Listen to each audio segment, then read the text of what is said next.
দর্শক, স্বাগতম জানাচ্ছি সর্বশেষ আপডেট বাংলা সংবাদে। শুরুতেই সংবাদ শিরোনাম। শুরুতেই জানিয়ে দেব, আবারও মাঠে আওয়ামী লীগের নেতাকর্মী। হাসিনাকে ক্ষমতায় আনতে মার্চ ফর ফাইনাল খেলায় রাজধানীতে উত্তাল। বিস্তারিত থাকছে প্রতিবেদনে। এদিকে আওয়ামী লীগের নিষেধাজ্ঞা প্রত্যাহারে জাতিসংঘে আবেদন ১৭৩ আইনজীবীর। বিস্তারিত থাকছে প্রতিবেদনে। আরও জানিয়ে দেব, বিএনপি ক্ষমতায় যাবার পর মৃত্যুপরীতে পরিণত দেশ, বাড়ছে খুন। বিস্তারিত থাকছে প্রতিবেদনে। এদিকে টেকনাফে মানব পাচার চক্রের আস্তানা থেকে ৫৮ রোহিঙ্গা উদ্ধার, আটক ৩। বিস্তারিত থাকছে প্রতিবেদনে। আরও জানিয়ে দেব, দাবি একটাই, নিয়োগপত্র হাতে চাই। প্রজ্ঞাপনের দাবিতে সুপারিশপ্রাপ্ত সহকারী শিক্ষকদের স্লোগান। বিস্তারিত থাকছে প্রতিবেদনে। এদিকে সংসদে এনসিপি অনেক ভোকাল, বিরোধী দল হিসেবে জামায়াত দুর্বল, রুমিন ফারহানা। বিস্তারিত থাকছে প্রতিবেদনে। আরও জানিয়ে দেব, ডাকসু নেতা ও সাংবাদিকদের ওপর হামলা, জড়িতদের তালিকা ভিসিকে হস্তান্তর। বিস্তারিত থাকছে প্রতিবেদনে। আরও জানিয়ে দেব, যুক্তরাষ্ট্রে ২ বাংলাদেশি শিক্ষার্থী হত্যা, চাঞ্চল্যকর তথ্য প্রকাশ। বিস্তারিত থাকছে প্রতিবেদনে।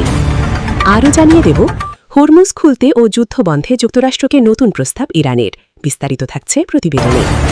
এবং সর্বশেষ জানিয়ে দেব, যুক্তরাষ্ট্রের পক্ষ নিলে উপসাগরীয় দেশগুলোর ৪ গুণ বেশি ক্ষতি করবে ইরান, ভাইস প্রেসিডেন্টের হুঁশিয়ারি। বিস্তারিত থাকছে প্রতিবেদনে। এতক্ষণ শুনছিলেন সংবাদ শিরোনাম, এবারে বিস্তারিত। রাজধানীর রাজপথে আবারও রাজনৈতিক সরবতা।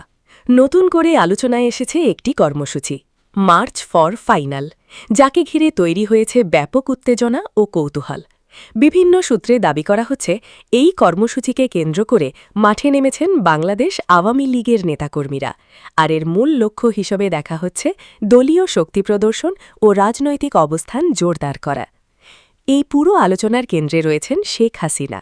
সমর্থকদের একাংশ বুঝছেন, এই কর্মসূচি তার নেতৃত্বে দলকে আবারও শক্তিশালীভাবে সংগঠিত করার একটি অংশ। তারা মনে করছেন, দীর্ঘ সময়ের প্রস্তুতির পর এটি হতে পারে একটি বড় রাজনৈতিক বার্তা। রাজধানীর বিভিন্ন এলাকায় ইতোমধ্যে ছোট ছোট মিছিল, সমাবেশ ও প্রস্তুতির খবর পাওয়া যাচ্ছে বলে দাবি করা হচ্ছে। নেতাকর্মীদের মধ্যে দেখা যাচ্ছে নতুন উদ্দীপনা। আবার সাধারণ মানুষের মধ্যেও তৈরি হয়েছে কৌতূহল, এই কর্মসূচি কতটা বড় আকার ধারণ করবে। মার্চ ফর ফাইনাল নামটিই যেন ইঙ্গিত দিচ্ছে একটি চূড়ান্ত প্রস্তুতির দিকে। বিশ্লেষকদের মতে এ ধরনের নাম ব্যবহার সাধারণত প্রতীকী, যা সমর্থকদের মধ্যে শক্তি ও আত্মবিশ্বাস বাড়ানোর উদ্দেশ্যে নেওয়া হয়। তবে এই কর্মসূচি ঘিরে রয়েছে নানা প্রশ্ন। এটি কি একটি আনুষ্ঠানিক রাজনৈতিক কর্মসূচি, নাকি এটি এখনও পরিকল্পনার পর্যায়ে? কতটা বড় পরিসরে এটি বাস্তবিত হবে? এসব প্রশ্নের উত্তর এখনও স্পষ্ট নয়। রাজনৈতিক বিশ্লেষকদের মতে, যখনই বড় কোনো দল রাজধানীতে শক্তি প্রদর্শনের উদ্যোগ নেয়, তখন তা জাতীয় রাজনীতিতে বড় প্রভাব ফেলে। এটি একদিকে সমর্থকদের সংগঠিত করে, অন্যদিকে প্রতিপক্ষকেও তাদের অবস্থান পুনর্বিবেচনা করতে বাধ্য করে। অন্যদিকে সমালোচকদের একাংশ বলছেন, এই ধরনের বড় জমায়েত বা কর্মসূচি কখনো কখনো। এদিকে আওয়ামী লীগের নিষেধাজ্ঞা প্রত্যাহারে জাতিসংঘে আবেদন ১৭৩ আইনজীবী। আওয়ামী লীগের রাজনৈতিক কার্যক্রমের ওপর আরোপিত নিষেধাজ্ঞা প্রত্যাহারের দাবিতে জাতিসংঘের মানবাধিকার বিষয়ক হাইকমিশনার বরাবর আবেদন করেছেন কক্সবাজার জেলা আইনজীবী সমিতির ১৭৩ জন আইনজীবী। সোমবার ২৭ এপ্রিল দিয়ে এক যৌথ বিবৃতিতে তারা এ তথ্য জানান। বিবৃতিতে আইনজীবীরা বলেন, জাতীয় সংসদে পাশ হওয়া সন্ত্রাসবিরোধী সংশোধন বিল ২০২৬-এর মাধ্যমে দেশের অন্যতম প্রাচীন রাজনৈতিক দল আওয়ামী লীগের কার্যক্রম নিষিদ্ধ করা হয়েছে, যা সংবিধানের ৩৮ অনুচ্ছেদ ও মৌলিক অধিকারের পরিপন্থী। তারা উল্লেখ করেন, ভাষা আন্দোলন, ৬ দফা, গণ অভ্যুত্থান ও মুক্তিযুদ্ধে নেতৃত্বদানকারী একটি দলকে যথাযথ বিচারিক প্রক্রিয়া ছাড়া নিষিদ্ধ করা প্রাকৃতিক ন্যায় বিচারের নীতির লঙ্ঘন।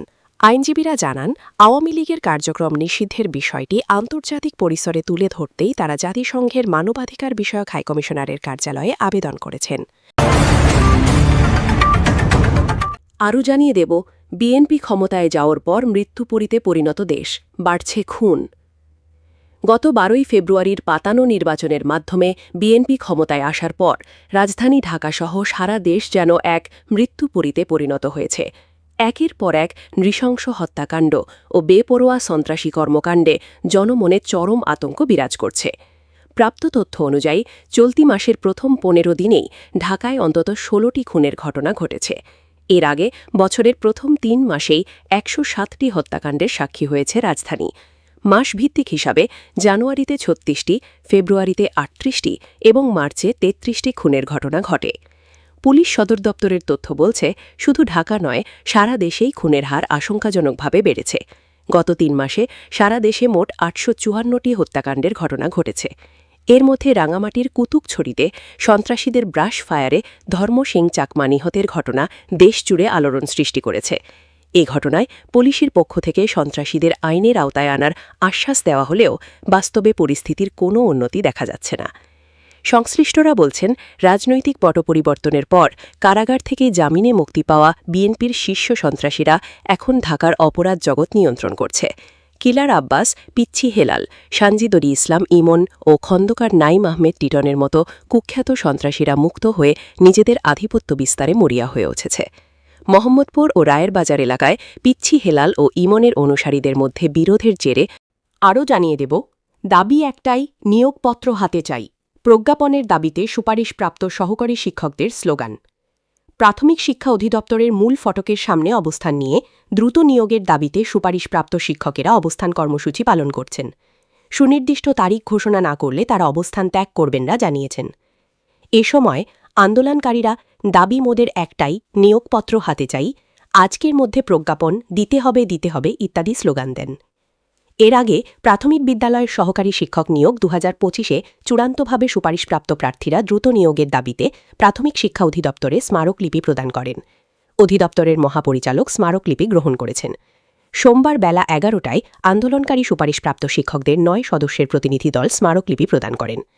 স্মারকলিপি প্রদান শেষে সংবাদ সম্মেলনে প্রতিনিধিরা জানান, মহাপরিচালক বলেছেন, স্মারকলিপি শিক্ষা মন্ত্রণালয়ে প্রেরণ করা হবে।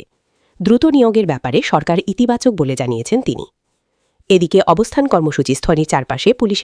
এদিকে সংসদে এনসিপি অনেক ভোকাল, বিরোধী দল হিসাবে জামায়াত দুর্বল, রুমিন ফারহানা।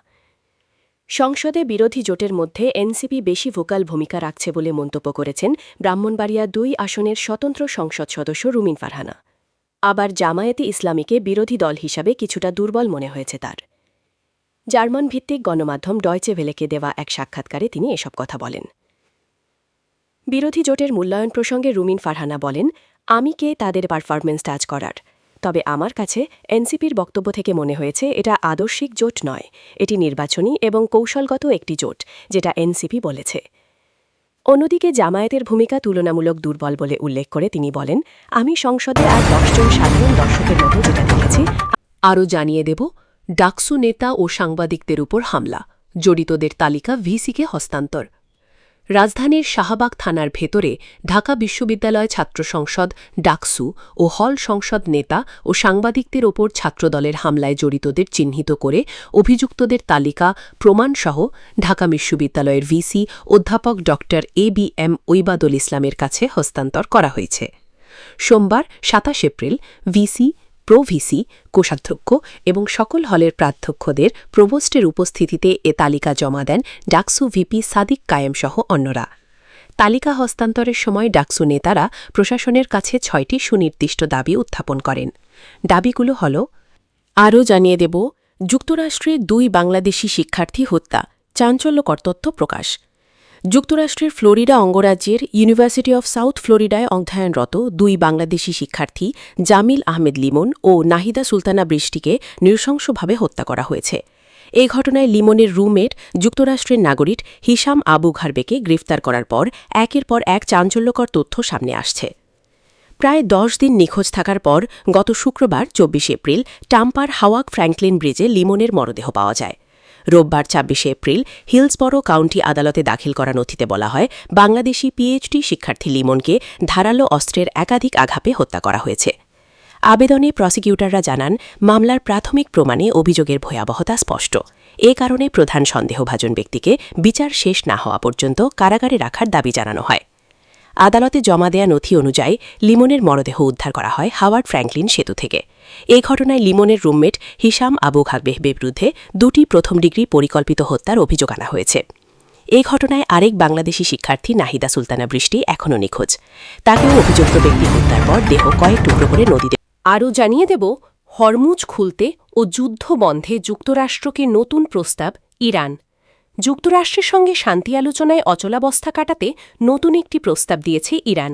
তেহরান জানিয়েছে তারা যুদ্ধের সমাপ্তি ও হরমুজ প্রণালী পুনরায় খুলে দেওয়ার লক্ষ্যে কাজ করতে প্রস্তুত, তবে পারমাণবিক কর্মসূচি সংক্রান্ত আলোচনা আপাতত স্থগিত রাখতে চায়। সোমবার মার্কিন সংবাদ মাধ্যম অ্যাক্সিওস এক প্রতিবেদনে এই তথ্য জানিয়েছে। নাম প্রকাশে অনিচ্ছুক একজন মার্কিন কর্মকর্তা ও সংশ্লিষ্ট বিষয়ের সঙ্গে পরিচিত আরও দুটি সূত্রের বরাত দিয়ে অ্যাক্সিওস জানিয়েছে, ইরানের পররাষ্ট্রমন্ত্রী আব্বাস আরাগাচি সম্প্রতি ইসলামাবাদ সফরকালে মধ্যস্থতাকারী দেশগুলোর পাকিস্তান, মিশর, তুরস্ক এবং কাতারের কাছে এই নতুন পরিকল্পনা তুলে ধরেন। আরাগাচি স্বীকার করেছেন যে ওয়াশিংটনের পারমাণবিক দাবিগুলো কিভাবে মোকাবিলা করা হবে তা নিয়ে ইরানের অভ্যন্তরীণ নেতৃত্বের মধ্যে এখনও কোনো সুনির্দিষ্ট ঐকমত্যে পৌঁছানো সম্ভব হয়নি। পাকিস্তানি মধ্যস্থতাকারীদের মাধ্যমে হোয়াইট হাউসে পাঠানো নতুন প্রস্তাবে ৩ ধাপের একটি রূপরেখা দেওয়া হয়েছে। প্রথমত, ইরান ও লেবাননের ওপর পুনরায় কোনো হামলা হবে না এমন আইনি ও আন্তর্জাতিক নিশ্চয়তা প্রদান ও যুদ্ধের অবসান। দ্বিতীয়ত, ওমানের সঙ্গে সমন্বয়। আরও জানিয়ে দেব, যুক্তরাষ্ট্রের পক্ষ নিলে উপসাগরীয় দেশগুলোর ৪ গুণ বেশি ক্ষতি করবে ইরান, ভাইস প্রেসিডেন্টের হুঁশিয়ারি। যুক্তরাষ্ট্রের সঙ্গে দ্বিতীয় দফা আলোচনা নিয়ে অনিশ্চয়তার মধ্যে প্রতিবেশী উপসাগরীয় দেশগুলোকে কড়া হুঁশিয়ারি দিয়েছে ইরান। তেহরান স্পষ্ট জানিয়ে দিয়েছে, ওয়াশিংটনের পাশে দাঁড়ালে তার মাশুল গুনতে হবে। ইরানের ভাইস প্রেসিডেন্ট ইসমাইল সাগাব এসপাহানি এক্সে দেওয়া এক পোস্টে বলেন, আমরা যে কোনো যুদ্ধাত্মক পদক্ষেপের জবাব দেব। হরমুজ প্রণালী অবরোধের কারণে আমাদের তেলকূপ সহ যে কোনো অবকাঠামো ক্ষতিগ্রস্ত হলে যেসব দেশ আক্রমণকারীকে সহায়তা করবে তাদের ৪ গুণ ক্ষতি নিশ্চিত করা হবে। ইসমাইল সাগাব আরও বলেন, আমাদের হিসাব আলাদা, একটি তেলকূপের বদলা ৪টি তেলকূপ। ট্রাম্পের হুমকি। এর আগে মার্কিন প্রেসিডেন্ট ডোনাল্ড ট্রাম্প ইঙ্গিত দিয়েছিলেন ইরানের ওপর চাপ অব্যাহত থাকবে, তারা তেল মজুত করতে বা জাহাজে তুলতে পারবে না। গত সপ্তাহে নিজের সামাজিক যোগাযোগ মাধ্যম ট্রুথ সোশ্যালে এক পোস্টে তিনি লেখেন, ইরান আর্থিকভাবে ধসে পড়েছে, তারা এখনই হরমুজ প্রণালী খুলে দিতে চায়। নগদ অর্থের জন্য তারা হাহাকার করছে, প্রতিদিন $50 কোটি হারাচ্ছে, সেনা ও পুলিশ সদস্যরা বেতন পাচ্ছে না। পরে ফক্স নিউজকে ট্রাম্প বলেন, এই চাপ অব্যাহত থাকলে কয়েকদিনের মধ্যে ইরানের তেল পরিবহন ব্যবস্থা ভেঙে পড়তে পারে। এক্সে দেওয়া এক পোস্টে ইরানের পার্লামেন্ট স্পিকার মোহাম্মদ বাঘের গালিবাব ট্রাম্পের হুমকির জবাব দিয়েছেন ভিন্ন কৌশল।